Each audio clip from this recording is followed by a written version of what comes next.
ہمیشہ ہمیں یہ یاد رکھنا چاہیے کہ رزق کی کنجیاں اللہ تعالیٰ کے پاس ہیں. فرمایا لہو مقالید السماوات والارض یبسط الرزق لمن یشاء ویقدر انہ بکل شیء علیم. آسمانوں اور زمین کی چابیاں اسی کے پاس ہیں. وہ جس کے لیے چاہتا ہے رزق کشادہ کر دیتا ہے اور جس کو چاہتا ہے تنگ کر دیتا ہے.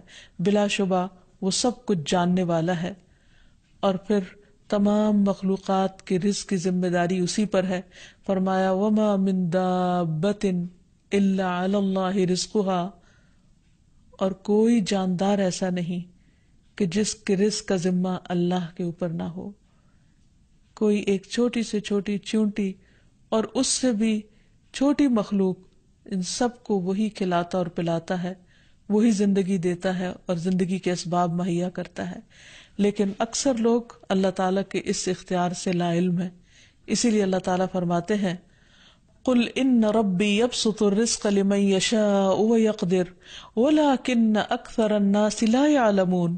کہہ دیجئے بے شک میرا رب رزق فراخ کرتا ہے جس کے لیے چاہتا ہے اور تنگ کر دیتا ہے، لیکن اکثر لوگ علم نہیں رکھتے. یعنی بہت سے لوگ اس حقیقت کو بھول جاتے ہیں، اور جب ان کے پاس زیادہ آتا ہے تو وہ سمجھتے ہیں کہ یہ ان کی محنت کا نتیجہ ہے، یہ ان کی کوششیں اور ان کے سمجھداری ہے جس کی وجہ سے ان کو زیادہ ملا ہے. اور اگر کسی کے پاس کم ہوتا ہے تو عموماً لوگ سمجھتے ہیں کہ یہ اس کی اپنی حماقت اور بے وقوفی کی وجہ سے یا ناسمجھی کی وجہ سے اس کو نہیں مل رہا.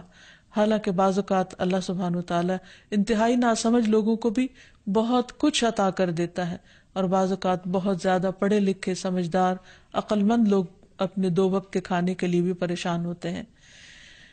حقیقت یہ ہے کہ اللہ سبحانہ وتعالی جسے چاہے خوب نوازے، اور دینے سے اس کے خزانوں میں کوئی کمی واقع نہیں ہوتی، اور یہ اس کی اپنی مشیت اور اس کی اپنی چاہت ہے.